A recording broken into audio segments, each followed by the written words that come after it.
And we welcome you back to America's Forum. I'm John Bachman. Alongside me, as she has been for the last hour, Vera Gibbons. Also back with us again is Pete Hoekstra, the former chairman of the House Intelligence Committee. We're also joined now by Irene Garcia. She is from Judicial Watch, and she has recently filed a Freedom of Information Act about something called a hands-off list. Irene, explain to us what this hands-off list actually is. Well, evidently the Obama administration is keeping a hands-off list of terrorism suspects, people, radicals that have been banned from entering the United States for many years, and ordered Immigration and Customs Enforcement to allow some of these individuals in. And Judicial Watch is trying to get a hold of that list and find out what exactly this is all about. We asked for a Freedom of Information Act request. They blew us off, and so we have filed a lawsuit. Well, Pete, let me ask you about this. As a former chairman of the House Intelligence Committee, maybe I've been watching too much Homeland, and I don't want to, tamp this down, but is it not uncommon for the government to have special relationships with people who aren't exactly clear if they are an informant or a terrorist?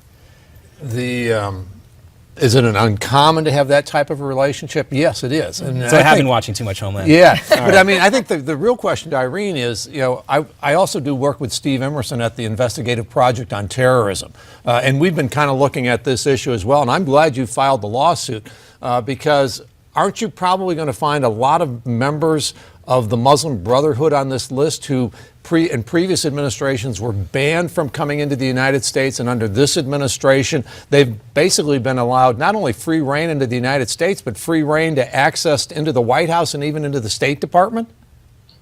Yes, absolutely. Listen, this is part of a broader effort on the part of the administration to this kind of turbo diplomacy with Muslims.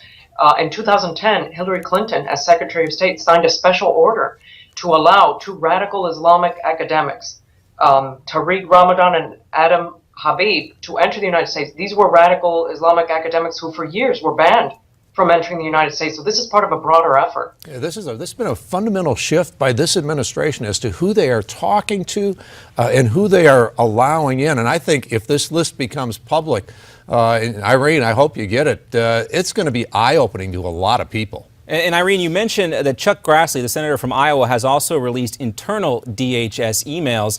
Have you spoken with the senator's office about this, and where do they stand on your lawsuit?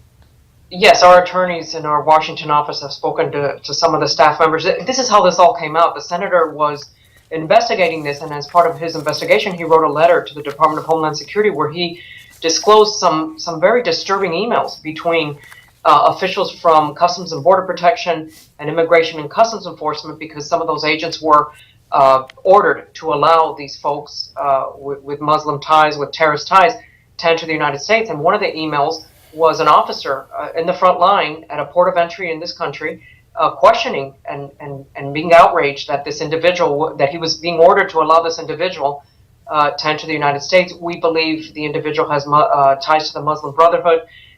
So we just want to get to the bottom of it and get a hold of this list and find out who these individuals are that are untouchable, that have been ordered hands off by the administration. And you mentioned the administration has essentially blown you off here. Has there been any communication from your lawyers that could indicate that that could change? None whatsoever. And this is not uncommon in these kinds of cases. Judicial Watch files a Freedom of Information Act request, which under federal law they're supposed to make the documents and the records public. They usually don't, and then we have to litigate. And it's unfortunate because these laws were intended, we often forget, for the general public, right, to be able to get information on their government. Yet we have a legal department, and that's what it takes. And most people don't have that access to those resources. So certainly it violates the spirit of that law. Yeah. Well, Irene, we'll have to leave it there. We appreciate your work and everything you guys do over there at Judicial Watch. I know, as Pete said, there's a real need to get this type of information out there, if not specifically information, but what is actually going on behind this program. That's exactly right. I mean, the previous segment you were talking about the chinks in Hillary's armor. This is one. Her foreign policy in Libya is another one. There's a whole bunch of them there. It's going to be an interesting few months. We'll see if Democrats can get their heads out of the sand, because according to the polls, they still love her. We'll see what happens. More to come here on America's Forum. We're going to talk about Iran continuing up, and we also have a lot more to get to here with those laws in Indiana and Arkansas, weaving their way through a lot of aspects of the news coverage today. We're back with more here on America's Forum after this.